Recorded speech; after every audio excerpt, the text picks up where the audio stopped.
Congressman, I wanted to talk to you about the storms that came through recently through Southwest Michigan, impacting a large portion of your district.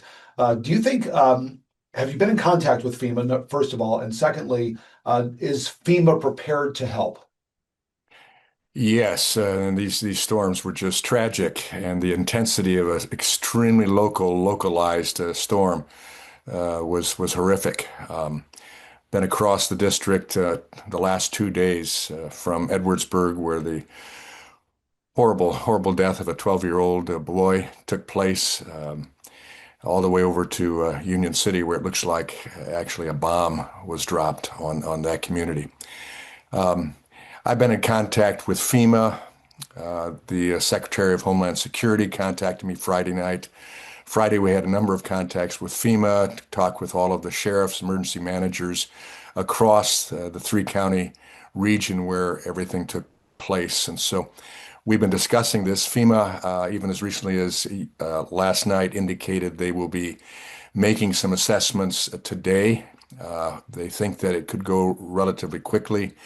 There are levels of injury and impact that they have to stay within.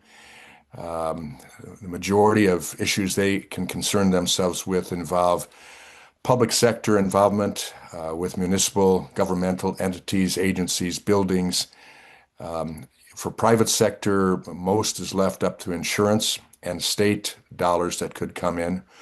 We're still waiting for the state dollars from the last hurricane over a year ago that hit almost the same area. So it is a challenge, but FEMA is ready and willing to work where they can under the confines of the law and regulation that are in place. Do The you know Secretary if, of Homeland. pardon me, Congressman, do you know if any FEMA representatives will actually be on the ground, or will this assessment be handled by reports only? Uh, there will be FEMA individuals on the ground, as we've been told, that will actually see it. They'll, of course, take aerial photographs and other evidence that come from state police, local officials, drone pictures, and specific reports as well. And So they are on the ground today, you're saying? what I heard last night is they hope to be on the ground today. If not today, then tomorrow. Of course, it depends on weather conditions. We're hoping that we don't have another major storm with tornado involvement coming through tonight and tomorrow morning, and we'll see what happens. But no, they're moving as quickly as can. The governor has made the declaration. Yesterday, I believe the tornado level was increased in Branch County to an E4, which is right under the top. Sure. Uh, and there's reason now we understand why the damage was so significant, the loss of life as well. Will the Department of Homeland Security's partial shutdown essentially right now impact FEMA, since FEMA falls under that umbrella? Well, we hope not, and that's why I want my Democrat colleagues to pass it. We've given them two opportunities now. I voted for full funding twice as recently as last Thursday.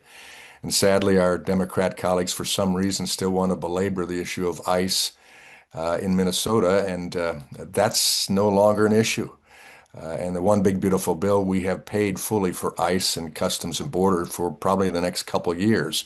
So what they're doing right now has no impact on ICE, but it does have impact on the furloughed employees of FEMA. When I talk with FEMA officials on Friday afternoon, it became very clear that there are furloughed employees. We don't need that at this point in time. It's time to move forward and fully fund the department. So at the very least, we'll have all of the administrative assistance that we can have for events like this, let alone protecting our citizens from terrorist attacks that can be real in a time like we are right now. And I guess that's about all I should say. So you are not in favor, or what? Maybe the better question is, what is the concern about funding all of Homeland Security with the exception of ICE and Border Patrol, but funding everything else? What's wrong with that approach? Well, ICE has already been funded, so it's a ridiculous approach. It is gaslighting the consumers, the constituents, and the media. If the Democrats are saying that that should be an option, it's already funded. We did that in the one big beautiful bill to make sure they had the resources to do what they had to do. in dealing with the illegal incursion, especially the terrorists that are here in our country. So if the Democrats get off with the media in saying that would be an option, they are lying through their teeth. And I'll say that as directly as I can. Right now, we need to fund the full department so they have the operations that encompass everything, including FEMA, including TSA. And we're seeing the roadblocks at airports right now with people going through. And then think about the enforcement of our laws, an interdiction of illegals, even in the Great Lakes state of Michigan with the Canadian border, that in some cases is porous. And we need to make sure all of the resources that control land and sea and lake are there and supported. I do want to ask you a couple of questions about Iran, if I could, but I want to ask you one final question before we get off the issue of weather, and that is Michigan's governor is calling for an investigation of the National Weather Service about the lack of a tornado watch or advance warnings for the very first tornadoes that hit just north of Cass County's line with Indiana. And that would be the storm that killed the 12-year-old boy in the Edwardsburg area. Do you agree with that investigation of the National Weather Service, specifically when it comes to the issue of staffing? Yeah, if she wants to look at an investigation, I have no trouble with that at all. We've been doing our own. We found answers that we could give her, and we're willing to give her those answers about staffing, about the level of funding. We increased the level of funding in the 2026 budget for NOAA and the Weather Service, a significant increase. I voted for it. Sadly, numerous Democrat colleagues didn't vote for it. So the cries that they are putting on now, again, are purely political. And I don't think we should be dumping on the Trump administration for lack of funding for the Weather Service. It's there. We even put more money in for training and recruitment of Weather Service employees. So that wasn't a problem, but we also have found out that the policy and the regulations that involve giving a broad tornado watch was nowhere in place. Nothing enabled them to do that, even though they did point out early that morning there was a potential of large storms with great force, potential of tornadoes. Yet because it was so localized, I mean, if you have 2% chance, you can't put a tornado watch every time there's a 2% chance in any part of a region. And this ended up being just extremely localized. Alarms did go off in all of the counties of Cass and St. Joe and Branch. But we're told by sheriffs and emergency managers that even as the alarm was going off, the first bomb, as it were, of a tornado was happening. And that's a challenge to deal with. But in an investigation, if we want to find, and we're doing that ourselves, if we find where we can bump it up better in the future, that's good. But let's keep it out of the politics. Let me ask you about Iran, if you have a few moments here. I wanted to ask you about the messaging coming out of the White House versus the messaging coming out of the Pentagon. It appears to be on different pages. The president has said the war will be over soon. It's going very well. And Pete Hegseth, the defense secretary, had been saying that we're just beginning. This morning, he backed that off a little bit in his morning Pentagon briefing, saying it's essentially up to the president. Is there some concern as a member of oversight that perhaps the public is not necessarily getting a full picture of what the end game is here?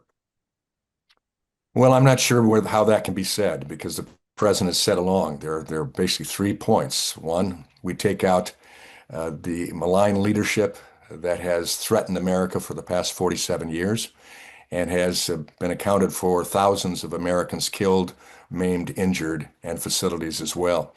And the chance of death to America that comes from the leadership, thankfully, who are no longer on this earth. So that is a key point. Second, that they would never have the ability for a nuclear attack, that any development of nuclear capabilities would be done away with. And finally, that missile capabilities, ballistic missile capabilities would be destroyed. And this country of Iran would no longer be a malign influence with the capabilities of attacking the United States of America and its interests. That's been very clear, and I think it's been carried out thus far. And what we've seen as far as the now responses, with missile attacks and drone attacks from Iran have truly been depleted to almost an insignificant point. I believe the president clearly says his agenda, which is not to be taking over a country, he's never said that. He's indicated that the Iranians themselves need to use this time, they may never get it again, to take control of their country. But what he wants to leave is a country that enables that. If they choose to do it, that's their response. If they don't, at least we won't have Iran capable of funding, and that's the fourth point, funding the actors, the proxy actors like the Houthis and the Hezbollah and Hamas and the rest that have caused continuing grief to that region and to the United States. When you received your classified briefing along with the rest of the House, were you given an end game? Did the was it Mr. Rubio or Mr. Hegseth or somebody within the Central Command say this is the end game? This is when we know we can pull back our military activity? That was the end game that I just quoted for you, and that's what they gave us, and that's what the president has been on. I think if Hegseth, Secretary Hegseth has said anything different is based upon the mop-up activities, not necessarily the completion of the task. Certainly there will be mop-up activities. Are you concerned at all that the new leader of Iran, the new supreme leader, might be just as hardline, if not even more so, based upon some of what we're hearing? He's never held an elected position, so we don't know his public stance. He doesn't speak out very often. But from all the reports that I have read personally, a number of his stances in the background have always been just as hardline as his father. Oh, I agree. I think he's exactly like his father.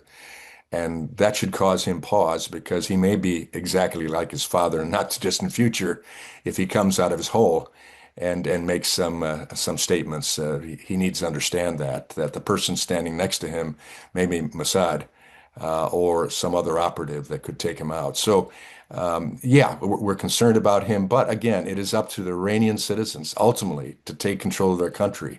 We've done exactly what presidents have not done, even though they talked about it in the past, and these are both Republican and Democrat administrations. This president told them that he would stand with them and he would come to their aid. He did. But now he said it's up to you. As we mop up what we've done here, as we make sure that America's interests are, number one, carried out, that we don't have to worry about Iran striking us in the future and causing us problem and being a malign actor. Now it's your responsibility. So they will choose, like Venezuela, they will choose what the future is. And I think so far what we've done has been stunning in its capabilities. If the Iranian people do stand up and try to affect some level of regime change, do they have the capability to do so? They're going up against a very well-trained, very well-armed essentially radical Islamic Republican Guard with all this military training, all the military weaponry, and the people in the streets have no weapons whatsoever. How are they going to stand up against that? They've already been slaughtered by the tens of thousands. Absolutely, and by the new Ayatollah, he was the head of that. So essentially, so how if the people do stand up, what is the United States going to do to support them?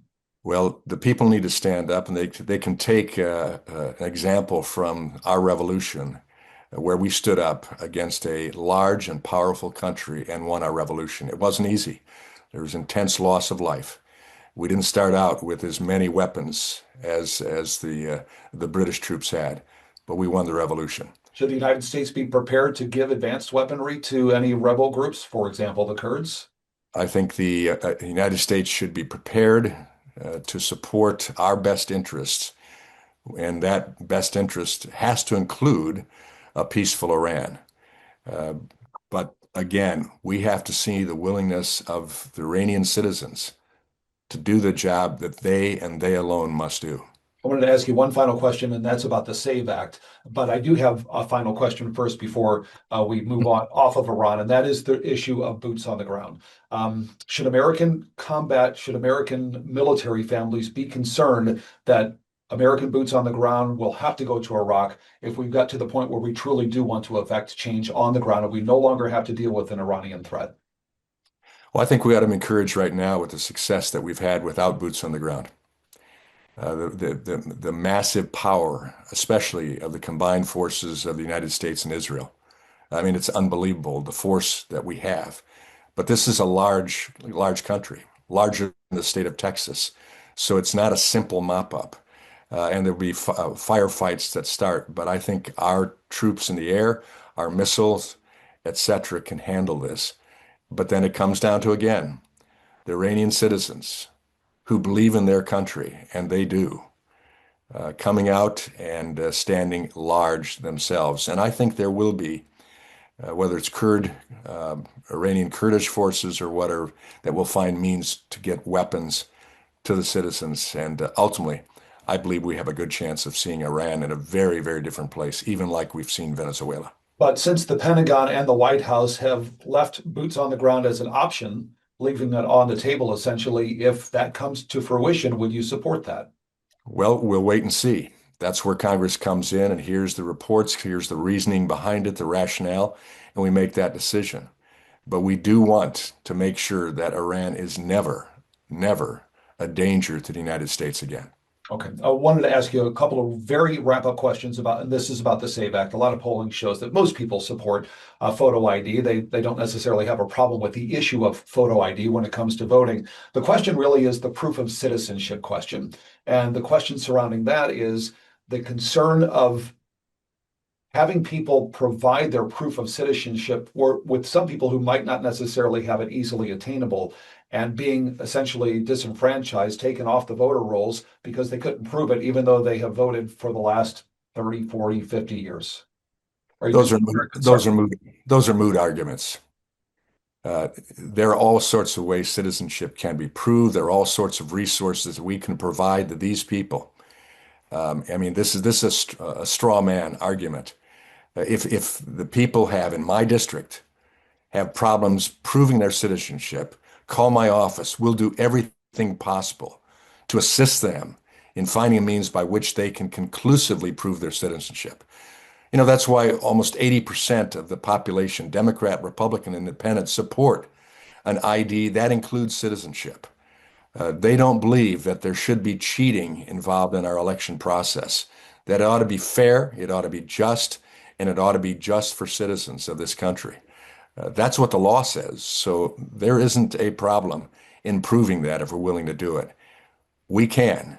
Sadly, we don't have leadership in Michigan right now at the top levels, including the Secretary of State, who want to help that. So it makes you wonder, do Democrats truly believe they can't win without cheating? That's a question that has to be answered. The Center for Election Research looked into the 2024 election, and by all intents and purposes, it said it found, and this is a quote, minuscule number of votes from non-citizens and nothing in a coordinated fashion. Their argument is this SAVE Act is a solution in search of a problem. Then it shouldn't be a problem, should it? So if there's no problem, a minuscule problem, and if we're willing to say we don't even want minuscule problems, we don't want 2020 again. We don't want to have threats of cheating going on in our election process. Republicans want to know their votes count. Democrats want to know their votes count. All of us should want that same thing. So what's the problem? You brought up 2020. Are you saying that there was widespread fraud that President claimed? We're saying that there was widespread disagreement. Do we want that? Or do we want like it used to be, where we trusted our elections? In fact, we ended them the day of the election. We voted on one day, except for the legal absentee ballots for very small number of reasons. We got it done. Why have we had problems here? And why should there be a problem with making sure that only citizens vote? I have a concern that my Democrat colleagues are pushing back on this because they believe the only way they can keep on winning, if that's what they think they can do, is by cheating. Chuck Schumer needs to be asked that question. Okay. Congressman Wahlberg, I appreciate your time. Probably went longer than you anticipated, but I appreciate your efforts. I appreciate it. Thank you. Yeah. You have a great day.